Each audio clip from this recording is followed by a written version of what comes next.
This is the first lecture on transistors. In this lecture, I talk about the basics of BJTs. BJT stands for bipolar junction transistor. There's also another class of transistors called FETs, FETs, which stands for field effect transistors that we'll cover later in the course. Regardless what kind of transistor you have, all transistors have the ability to amplify as well as operate as switches, and we're going to cover both of these aspects of transistors in this course. Now, before I talk about two important fabrication items involving BJTs, here's just a diagram over here that shows the circuit symbol for the two types of BJTs, an NPN BJT transistor and a PNP BJT. So these are the circuit symbols, and next to the circuit symbols are the fabrication of each type of these BJTs. So first of all, you can see that a BJT has three leads, three connection points, emitter, base, and collector. And looking at the symbol here, the emitter has an arrow, and when you have an NPN BJT, that arrow points out, and when you have a PNP transistor, the arrow points in.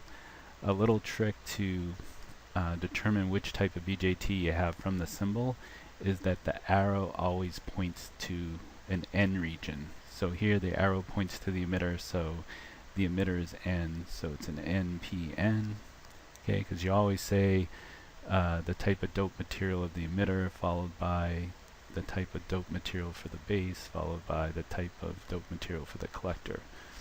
And then here the arrow points to the base, so the base is N, so PNP.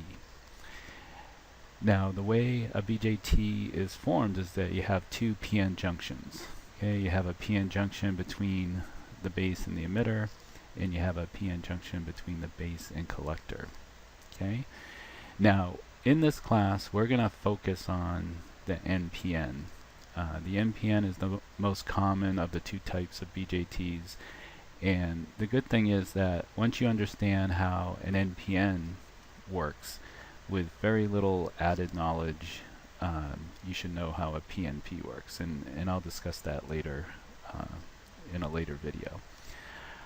But the two important fabrication items that really help with giving the BJT the ability to amplify is that, first of all, this base region that's between the emitter and collector regions, it's very narrow. Physically the base is very narrow. So base,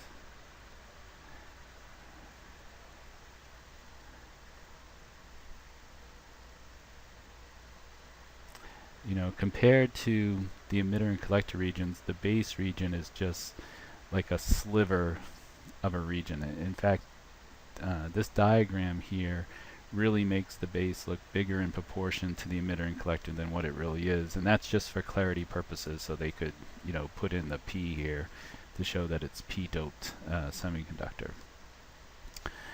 I also should mention at this point that the most common semiconductor in transistors, just like the most common semiconductor used with diodes, is silicon.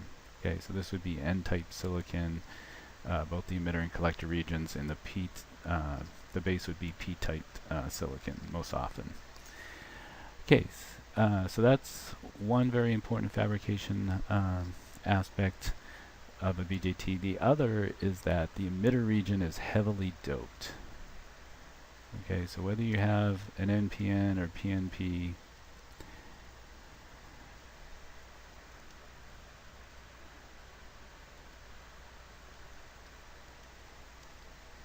the emitter region is heavily doped. And what this means is that there's lots of free charge.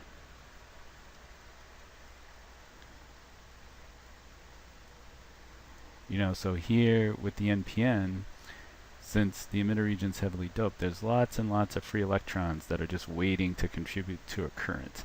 And down here with the PNP, there's lots and lots of free positive charge in the emitter region just waiting to contribute to a current.